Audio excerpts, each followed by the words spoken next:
Hi, this is John Schmitz, and welcome to episode 18. Yes, 18. We've had 18 shows go off on time without any major problems in a row. I think that's awesome.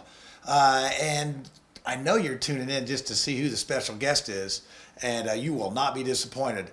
It is Brian Payne with CICF, Central Indiana Community Foundation. And this is a guy that makes things happen. He makes it rain on a project which fits in CICF's vision. And the last 2 weeks, our projects definitely fit into that parameter. And what we're going to do is we're going to try to get some funding for these projects and make them happen. They are people that are established, sustainable, and good for the community. Those are three things that you just can't go wrong with. So, hey, let's get to that tape and see what me and Brian talked about. And I think you'll like how I worked the bad dad joke in during our conversation. It was very masterfully done. So, hey, let's get a look at it. Hi, this is John Schmitz for Do Something Indie, and I'm going to tell you what, I've looked forward to this interview since I've had it on the schedule. This is Brian Payne with CICF. And I'm going to let him introduce himself and give you a little bit of background. And I hope you're as impressed as I am. Well, that's awful nice. It's a lot of pressure. I know, right? So I'm Brian Payne. I'm the president and CEO of the Central Indiana Community Foundation. I'm also the president of the Indianapolis Foundation, which is part of CICF. I've been doing this job actually for 20 years. This is my 20th year as the CEO of the Central Indiana Community Foundation. I thought you were a hired gun brought in from someplace else. Well, but that shows you how well I paid attention. Yeah, no, for 20 years, and I'm a native Californian. I moved to Indianapolis in 1993 to be the managing director of the Indiana Repertory Theater. Oh, okay. And I'll go ahead and tell the story. This is a good story. I want to hear this. So when I was coming out for the interview of the IRT, and at the time I was 34 years old, 1993, and I was running a Shakespeare festival in Santa Cruz, California. Which Santa Cruz is an incredibly beautiful place. Has a horrible kind of disjointed sense of community, in my opinion, but it's a beautiful place. But I'm someone who really value community, and Santa Cruz, this wasn't a good match for me. And so and also working in the arts in Santa Cruz, California, it's a beach town. Never going to ever be able to buy a home in Santa Cruz, California. Just homes were so expensive, and I was 34, and I was like getting to be obsessed with owning a home, and it's not going to happen working in the arts in Santa Cruz, California. Long story, I get brought out here for an interview, and I had never been closer to Indianapolis than either Phoenix, Arizona, or Washington, D.C. I'd never been in the Midwest, and I thought, oh my gosh, what would I do if I was them and interviewing a California guy? I would mess with him and ask if he could name the surrounding states of Indiana. And so I thought, I'm going to practice. I'm going to take my practice test to see if I know. And I would have known when I was 14. I would have known the states. But now I'm 34, 20 years later. And so back in those days, it was like get my big atlas out and take a practice test. I thought, okay, Indiana, it's in the Midwest. I'm going to guess that it's surrounded by Kansas, Nebraska, Iowa. Anyway, I got none of them right. But then I studied, and so I was ready when I got interviewed. I was very disappointed that no one actually asked me that. But since then, 3 times I've been on search committees with people from California who want jobs in Indianapolis. Oh. And I've asked all 3 of them if they could name the surrounding states of Indiana. None of them could, and I then bust them for not doing their homework. Well, I mean, it's tough out there these days. You got to be on your toes. You got to know everything. You got to do your work. So, Brian, I know that you have a lot of experience. I mean, we both have some gray hair, and we've seen a lot of things. And I'd always tell a bad dad joke during the show at some point. I thought, well, you mentioned Shakespeare. Now, did you study Shakespeare? Did you do some plays? I did. I was going to be a professional actor. I went to UCLA, University of California, Los Angeles. I've never heard of them. Yeah, I know. I thought maybe you had never heard of them, so I have to explain. I'm done Hoosier, so you. So anyway, we have a lousy basketball team, we have a lousy football team, so no one's heard of us anymore. But it's a great university, and I went there and studied theater to be an actor. And then after my undergraduate degree in theater arts, I gave myself 1 year to become a movie star. It didn't happen. Happened for some of my classmates, not for Oh, me. really? In 1 year. Anybody famous we know? Tim Robbins. Oh, yeah, I heard of Oh, really? Yep. He didn't drag you on his coattails or anything? He's pretty much off. I carried him Brian. on the I carried him on the intramural championship softball team that year. Oh, yeah. Actually, he was pretty good. He went and did Bull Durham, right? Yeah. So he played first base, and but I played left field. So anyway, I knew Tim pretty well back then. Haven't really kept in touch with him, but and I had other classmates who've done very well in Hollywood. But I was very sure that I was going to be the unhappiest starving actor if I stayed with it. So after a year, I went back to UCLA and got my master's degree in theater producing and management. And that launched my career in running theater companies. And the first one was a Shakespeare Festival in Santa Cruz, California. But I wasn't really much of a Shakespeare actor. My wife now is an actress in New York City. I mean, I'm very happily married, but my wife is living in New York City trying to pursue acting and singing full time. And she's an awesome Shakespeare actor. Well, and this brings me back to my Your joke. dad, yeah. No, this brings me back to my joke that since you know a lot about Shakespeare, then you probably remember which apartment his girlfriend lived in. No. It was either 2B or not 2B. Now that's one of my go-to ones. So Okay, I think I that's might have said it on another show, but I couldn't resist. Well, as soon as you said that's a Shakespeare, That's a it Shakespeare guy. triggers it. And if you say something else, I got a bad dad joke for it. I could do two in one show. All right. I mean, I'm not opposed to that. But only if I give you a segue. yeah, Okay. the only if, because I'm already over my limit, because most of them, that's one of my better bad ones. I got some really bad ones. But what I really wanted to talk to you about is a lot of people sort of know who you are, but that's a great story that gives some background on that. But what I want to talk about is what CICF does. Yeah. And I'm really excited about the new launch that you guys have just recently put out. And I was really sort of thinking, well, I'm important enough that you're doing this interview today because you just launched that and you want to get it out to the big time media. That's exactly yeah, right. So, That's exactly so I'm right. honored and humbled, of course. But give us I guess the elevator version of what CICF does, and then maybe some projects, some pet projects that you might have that you're really excited about. So we're a community foundation. We're actually the Indianapolis Foundation, which is still a very big part of us. It's one of the oldest community foundations in the world. The very first community foundation was Cleveland in 1914. Then there was like 2 or 3 that happened in 1915, and then 3 or 4 that happened in 1916, including the Indianapolis Foundation. So we're one of the 10 oldest in the world. There's 800 community foundations in America now, and what a community foundation is it's a public foundation. So some foundations like Lilly Endowment, that money came from the Lilly family, right? There could be the Eli Lilly and Company Foundation or the Cummins Foundation. That money comes from the corporation. We also have the Lumina Foundation. That money came from a corporation that converted into a not-for-profit. But a community foundation, we actually have to pass a public support test, which means we have to get a significant amount of our money, a great majority amount of our money from a lot of individuals. So we're dependent upon the community. Our money comes from thousands of donors over 100 years, and we grow it through investments, and then we give it away. So you basically are spending the interest, so That's to speak, right, off right. of the thing. And then I've heard different numbers. What is that interest? Is that a per year thing, or how does that go down? So we have $850 million in assets, but that's the Indianapolis Foundation, which has about $140 million. It's the Hamilton County Community Foundation, which has about, of its own dollars, of its own spendable dollars, about $15 million. It's our Women's Fund of Central Indiana that has about $12 million of its own dollars. But then we have the Glick family that has foundation with us, the Ephraimson family, 400 other families. So the 3 things that we do is we are a grant-making organization. We're a philanthropic, charitable, resource, advising, counseling. So that's where we have 400, 500 families that we help them do their philanthropy. And that's part of the money too. That's part of the $850 million. We also have 125 not-for-profit organizations that we manage some of their endowment or some of their reserve fund. So we invest and manage. And so it's multifaceted. So the 3 things again, we give away grants.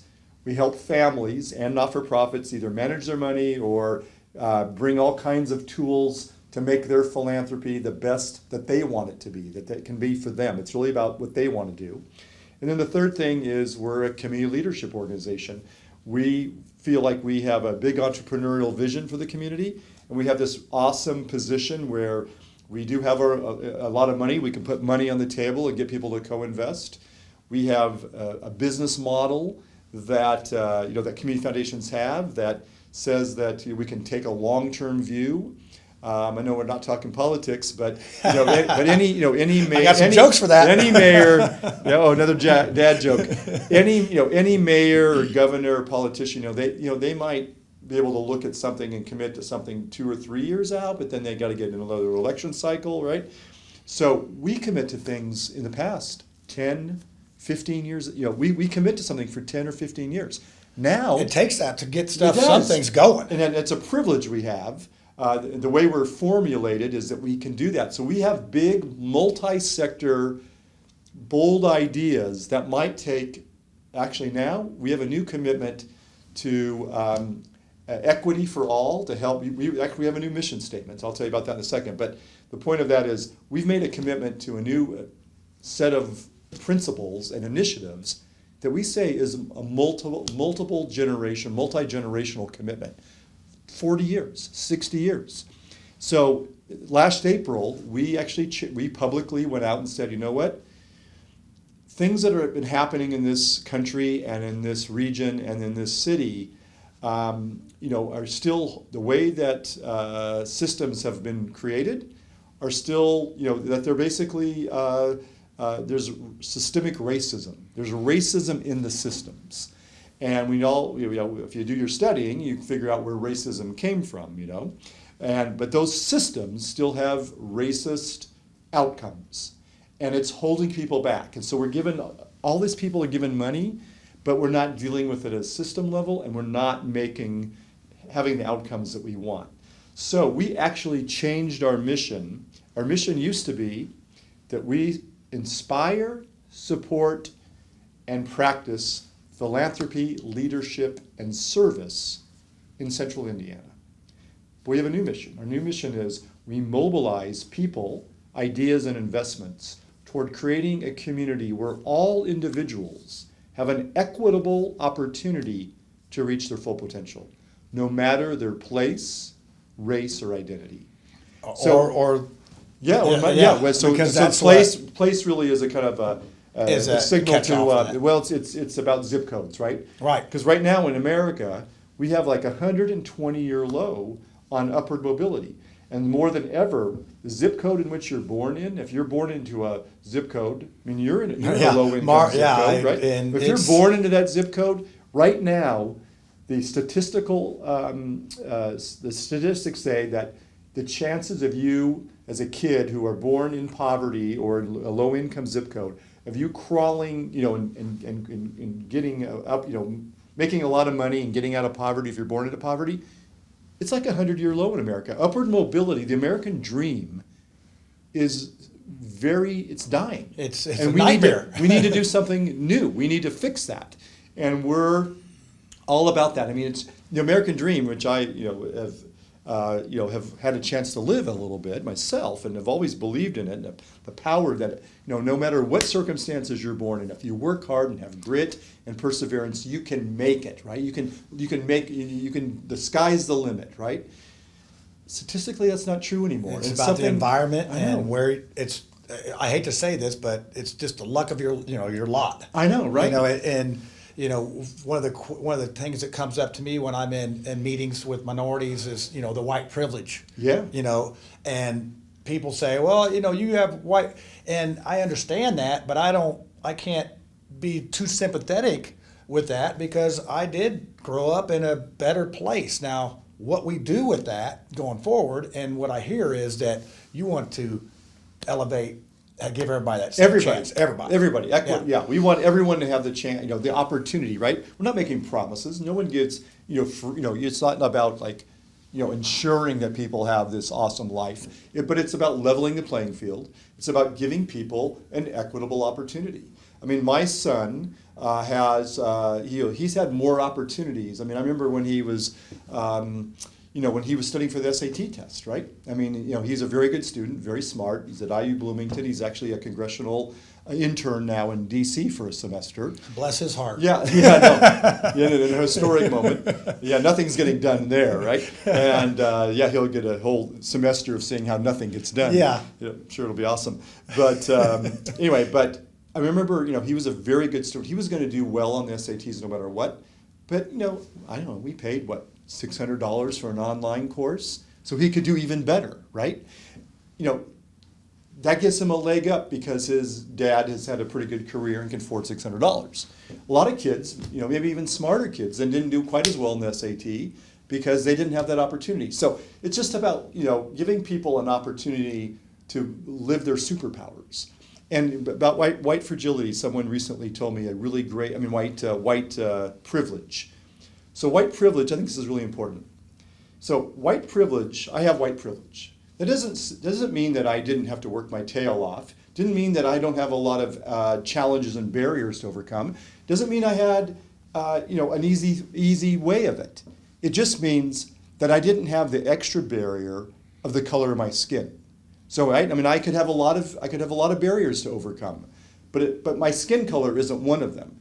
Black people and brown and Latinx people who live in poor places or in middle class or upper class places, every day they have barriers because of the color. Yeah, of they're their skin. reminded. You're reminded daily. There's challenges daily, and so it's not that doesn't mean that I didn't work hard to get where I came. I worked hard, but it means that I didn't have the extra barrier of the color of my skin, and other people have that. Yeah, and one of the stories, I don't know when I'm going to air this. I think my show for Wednesday is going to be a story of redemption for a kid that was in Mars Hill, moved there when he was 5, was a graffiti artist and had been arrested so many times that he had to leave the county because he was juvie and couldn't come back.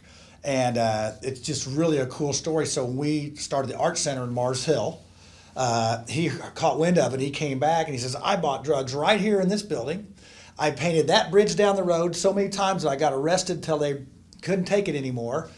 And the announcement we're going to do on this show is that he's coming back legally and he's going to do his artwork on that bridge with permission from the city. Nice. And he has a tattoo parlor down in Crothersville, Indiana, and it's beauty out of ashes. Wow. And when you talked about the poverty thing, when I studied psychology, it's like when you start out in poverty, the first 6 months of your life, nutrition, nurture, and all that, you do not get that. So you are starting at a lower spot than anybody. And right. Getting out of poverty is terrible. I mean, it's hard. And I see some of that in Mars Hill where kids don't finish their school because they don't have a parent that's taking care of them. And those are one of the things. We got a few foster kids in Mars Hill. And I love that we were able to give a kid a different viewpoint. Right. Not that ours is better, but that it's a good viewpoint. And when I read through your list of things that you want to do for the community, that lines up. I mean, I almost got a tear in my eye when it just lines up with what we really need. And I see somebody that gets it. And, it's like I'm all in for this thing. I mean, I want to help do with whatever and take the stuff to the next level of, making this go because we have a lot of talent here in Indianapolis. I mean, I've done this show and I keep thinking, I'm going to run out of people to talk to. No, there's so many people that are out there that are struggling that don't know about you, that don't know how to work their way through the city government system, and they don't know about that. But they're out there doing their passion, and they don't know maybe how to do some of the organizational things. They don't know how to build a building, and that's what we try to do is facilitate. John, I've been inspired by you in our conversations about how you figure out how to take stuff right to the people. Don't make them navigate your world. You come and figure out how to navigate their world. I love that about you, and we've learned a lot from that. One of the things that I used to, being from the arts, right? I used to run the IRT for 7 years. I ran the Shakespeare Festival in California for 8 years.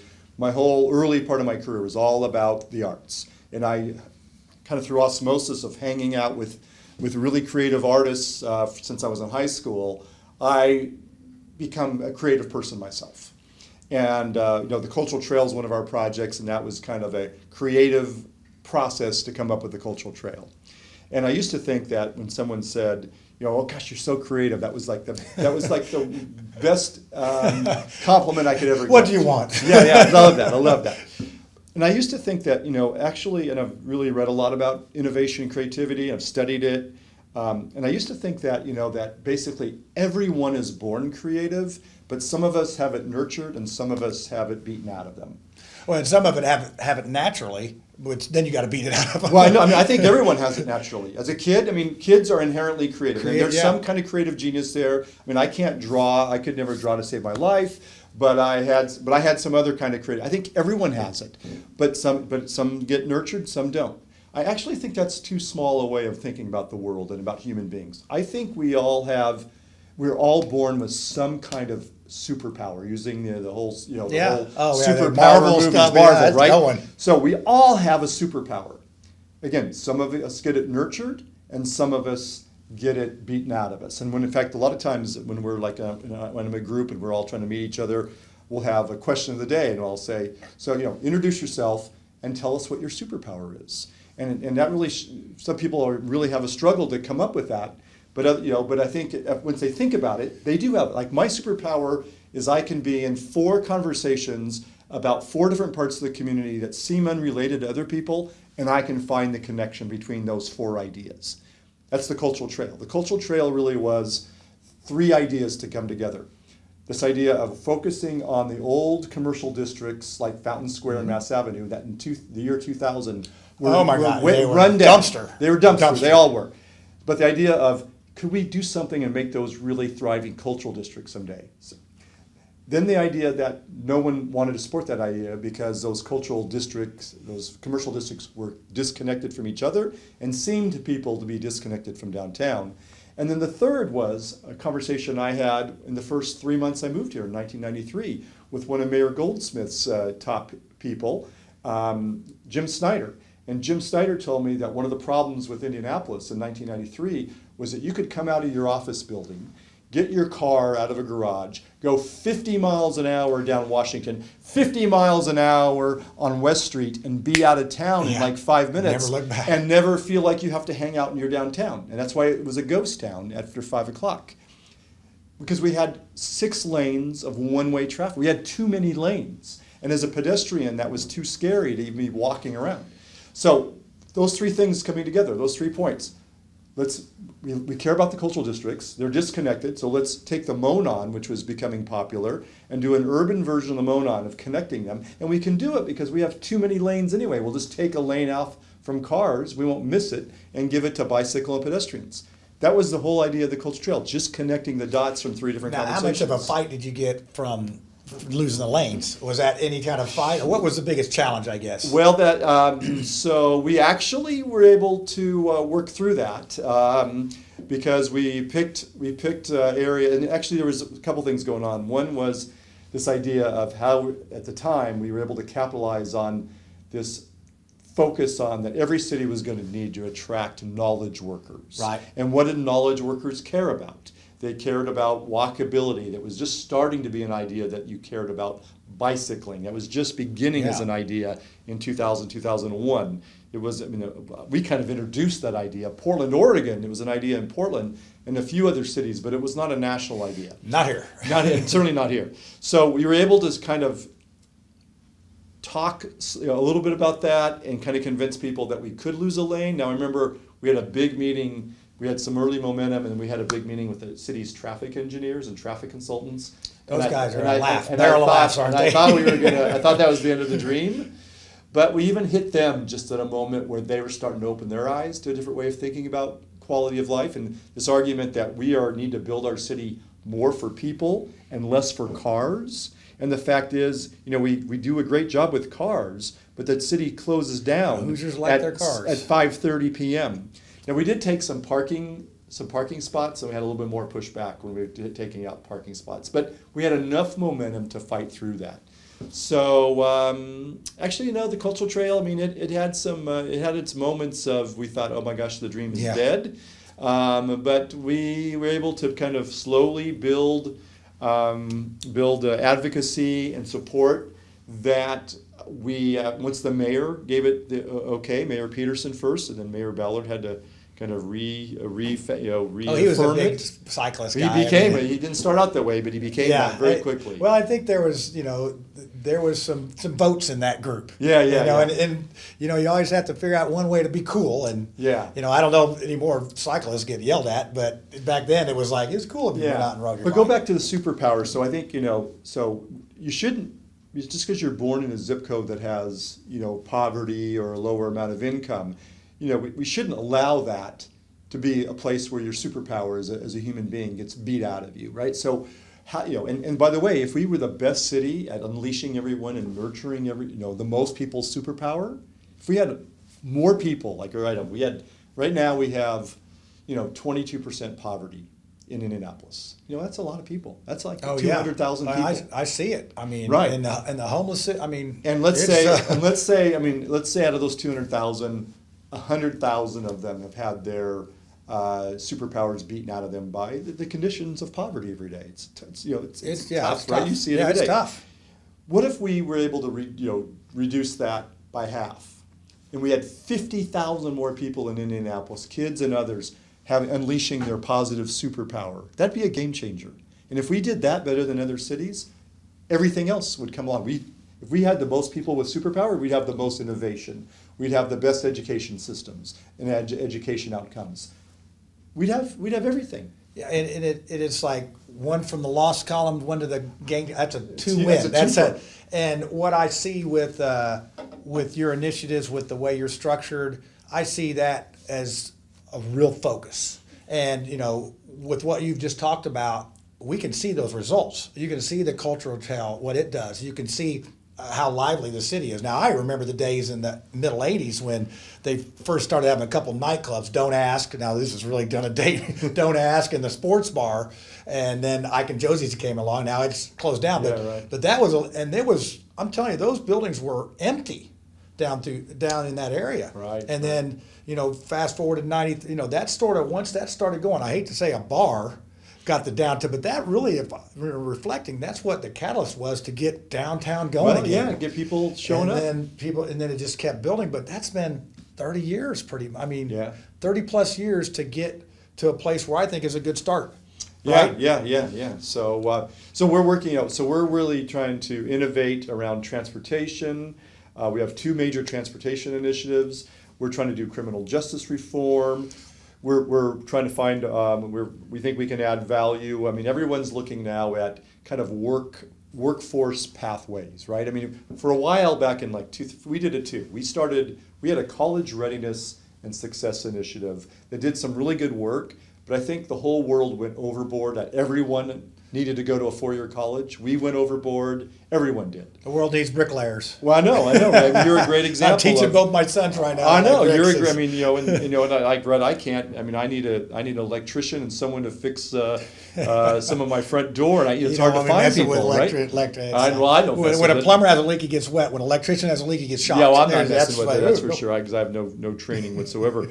But my point of that is that we think that there's. I mean, a lot of people are trying to now look at how to create kind of a holistic sense of workforce training pathways, right? And so some people, a four-year college degree is the right thing. Other people, a two-year degree or a one-year certificate in training and being an apprentice as a bricklayer or as an electrician. Actually, my nephew in California is a electrician apprentice, making really good money out in California. It's expensive to live out there, but he's making really good money. He's relative. I mean, he's really, he's a great kid and he's doing really well, but that's the right pathway for him, and he was lucky to find it. We need to make it easier for people to find these pathways, and a lot of people are working on that. We think we can add value in that initiative. Yeah, and I know when I was growing up, our parents would tell us. In fact, the guy that taught me how to lay bricks, he's I don't want to teach you how to lay bricks. You need to go to college and be an engineer or a doctor or whatever, and. We have a lot of those folks. We have a lot of lawyers. We have and it was always looked down upon. You don't want to be a ditch digger. But you know what? We need to all collectively do what we do. And I've been fortunate to have a college degree and still be in the trades. And I just enjoyed building things. Yeah, right. It's not unlike what you do with your vision for the structure that you see our city going in.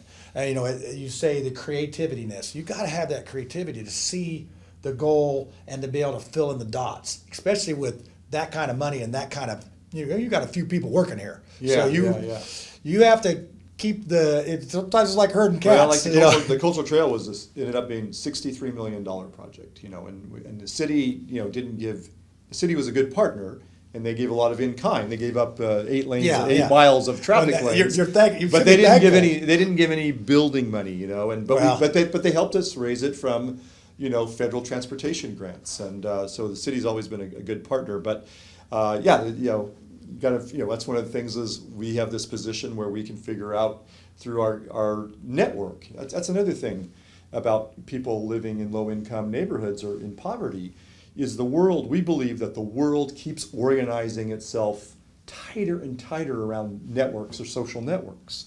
So I went back and looked at every job I've ever gotten. Every job I've ever had in my entire life. From my first job, which was for 5 days, I was a dishwasher at a restaurant because my sister got me that job. And then I graduated to busboy, and then I got lucky and got to be a waiter and made decent money and got and helped me pay for college. But I started as a dishwasher. But that was my sister got me that job. There's only one job in my entire life that I got without someone connecting me to the job, and that was I answered an ad in the newspaper and got a part-time job when I was in college. Doing silly administrative work for Princess Cruises, not on the ship, but in their headquarters. But I've had 9 jobs, and only one did I get blank. Everything else, and all my best jobs, because someone in my network connected me. Now, people that are living in poverty, they don't have networks of opportunity. So how do we create broader networks of opportunity?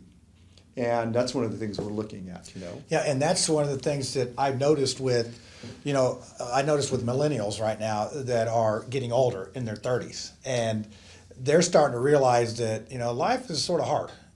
But they're to the point where they actually have a job, and some have waited longer to have kids. So they have a couple kids, and they're looking for something more, and they feel like they sort of figured it out, and they're looking for something more to get involved with. And Lisa and I, for some reason, we have a good rapport with millennials. I think they look at us and say, well, maybe if they can make it, anybody can. But they're just interested in our stories and our experience. And I think that as leaders in the community, our examples very powerful, but our stories and our experience can be very powerful too to people to help them navigate through the craziness that we have. I mean, it's just crazy. Right. I look back to 70s. I grew up in the 70s. I think you're just probably a little older than me. Yeah. That is the best time to ever grow up. I mean, there wasn't bad stuff really that dangerous. We could go out and play and not. I know, right? And it's just a different time. Yeah. It's a different time. Yeah. I was going to say about one of the things we're challenging people to do is we're trying to create this systemic racism. I mean, right? I mean, there's so many things that you can look at historically that still have an outcome. So, for example, real estate ownership, home ownership. So back when Franklin Roosevelt was president, the New Deal. Yeah. And one parts of that was the first time where you could get a 30-year mortgage. That was a big deal. That didn't happen, before the 1930s and home loans that were 30-year mortgages. People had to have 50% down for the home. Okay. Now something about that depression that slowed things down. Yeah. But coming out of that, the 30-year mortgage, and it was government backed. There is government guaranteed. So if someone defaulted on a loan, the government would pay the bank. And so what happened is the government went out and basically said, you know what, black neighborhoods, we're not going to let them get the 30-year mortgage. And if you think about, actually this is very well documented data-wise, wealth comes a lot from home ownership, right? So so I own a home. I'll be able to, sell it and leave some of that money to my son. People acquire wealth through home ownership. But black people, they didn't get a chance. They didn't get 30-year mortgages because the government wouldn't back them. That's the kind of systemic racism that still plays out 2 or 3 generations later because it's Monopoly. I love the game Monopoly. Oh, that's a good And game. this is a great metaphor that someone taught me. Actually, it's through an Undoing Racism workshop that I first heard this, and I love this because it's so powerful. So if you and I are playing Monopoly, and you're black and I'm white. And I said, hey, John, we're going to play Monopoly, but we're going to play it the way that America used to play it in the 30s and 40s. Oh. So I get to, just so you know the rules, I get to go around the board twice, and then you can roll and you can start too. You would never, ever win a game of Monopoly, ever. You would No, maybe you would one in a not. million. You would have right? Park Place and Boardwalk probably the first time around. Yeah. So anyway, so that is how it's, that's how it still plays out.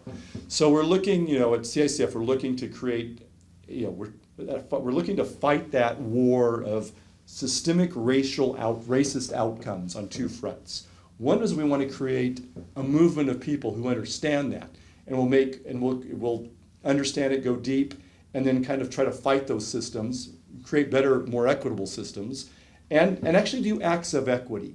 You do acts of equity all the time. I think it's awesome, right? The thing is, if I do something for my son or a neighbor kid in Meridian Kessler, I should reach out and do something equally helpful for a kid in your neighborhood, or some other neighborhood. A kid who does not have access to my network, I should extend my network and try to do something for a kid there. That's an act of equity. That's creating a more equitable playing field. So I'm certainly going to do some good things for my son, and I'm going to do some good things for my nephew, and I'm going to do some good things to be neighborly to my next door neighbor if they have a kid.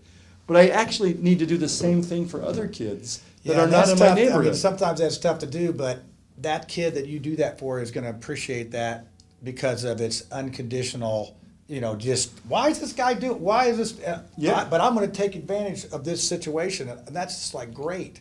One of the things that when I go talk to minorities groups, to go back to your leasing, they rent, and I say you need to own. Yeah. You don't need partners. You need helpers. Really, you can do this without.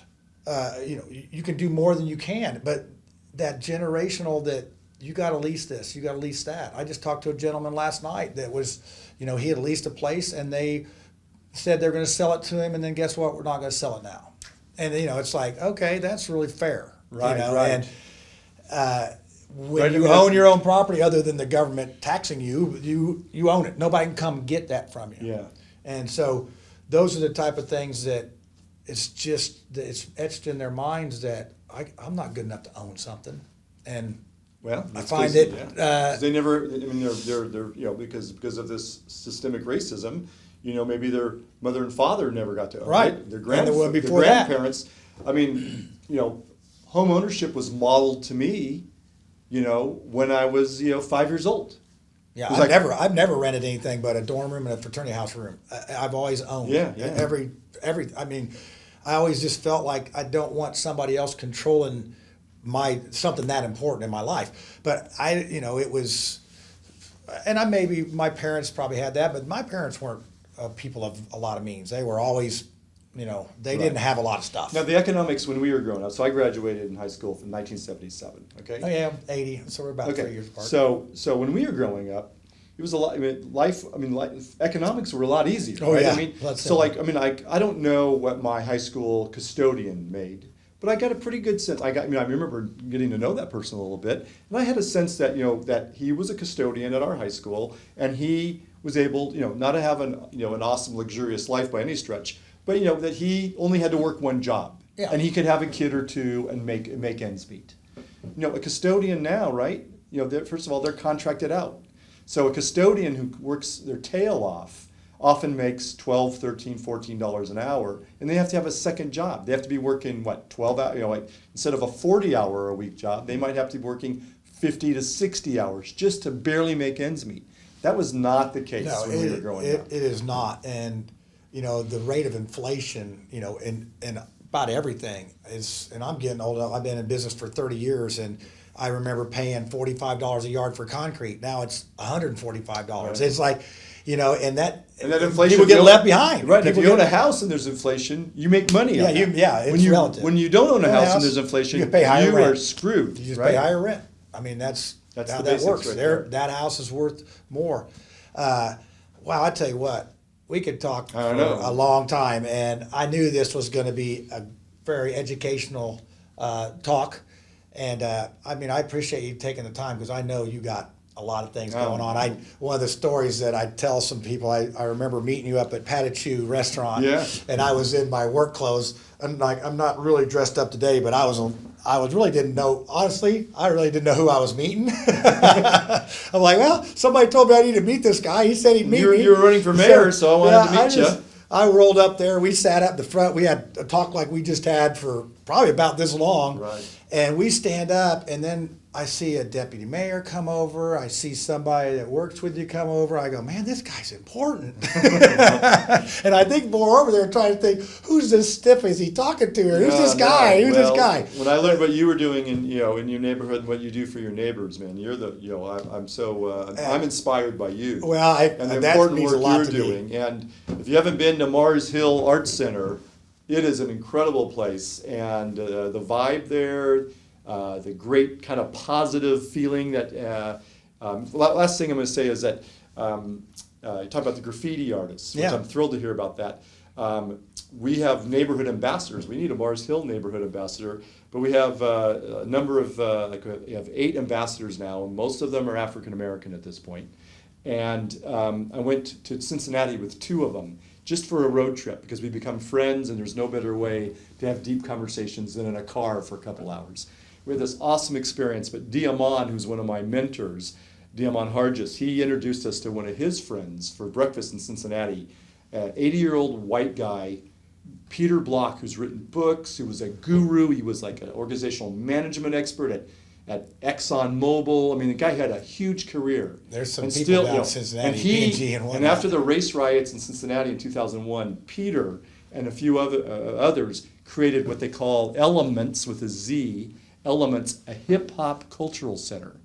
And people are like black kids who have been doing graffiti and doing rap are now getting jobs because they're getting jobs as graphic artists, they're getting jobs as DJs, they're getting jobs as sound engineers. So next step for Mars Hill Arts Center is a hip hop cultural center. I got a guy in mind on that would be really good. Talk. He's another redemption story that we did a show with Charles Johnson. His name's Bart Johnson in the neighborhood, but I changed his name to Charles because he's not Bart anymore. And unlike the Kyle McIntosh story that will have aired by the time I show this, it will have aired. You need it. That just awesome. That just story just makes you have, it's a lot of years in the making, and it's one of those stories where don't give up and keep going. So Charles, I think, would be a good ambassador, and he's actually secretary on our non-for-profit Mars Hill Arts Center. Oh, is he? He went from a guy that was zoned out on drugs, 5-6 years ago, to somebody that is he's doing the right thing. He's working full time and he's doing stuff. He would be a great ambassador. Yeah, let's for have that Mars conversation Hill. after the show's over. And he's looking for that next thing to do. And my thing is, patience and, trying to teach, because he's one of those, that's one thing about addicts. They're 150 miles an hour and pedal to the floor and, learning some patience and let's take this, enjoy it. Is sometimes the issue. But we'll talk about that. I got some other things I want to talk to you about, some people that I'm working with, and but I appreciate. Well, thanks for having me on. It's been a great pleasure. And I know we're going to do some more stuff. So, all right, because you ain't getting away from me that easy. Okay. Now that was just a fascinating conversation that I had with Brian, and I'm telling you what, it's just the possibilities and the vision that they have in the organization. I was just so impressed with the organization and just how much they have it together. They can help so many organizations that are trying to get off the ground in so many different ways. And I'm just really hoping that they're going to be able to help out Wendy and Delia in their projects. And then one side note about Delia's project, when she did her pitch, I think the judges were looking for more of a money-making entrepreneurship instead of a community-based, because the pitch for the Mars Hill Hangout was more of a community helping idea than it was per se a money-making project. So I think that sort of dampened that. But that's okay, because I really think we're going to be able to get the funding for this, and we're going to be able to get it off the ground, and Delia's got the drive to get it done. And then Wendy Jenkins, I mean, Lord, she's already doing all these things that the community needs out there. She's got her ear to the ground. So I'll be sitting down with Brian, and we're going to talk about how we can get those things done. And he's more than enthusiastic about helping out. So I look forward to that. And appreciate you tuning in. Share this with your friends and keep watching. And hopefully we can have episode 19 go off without a hitch. And we'll see you next week, 8 o'clock Wednesday.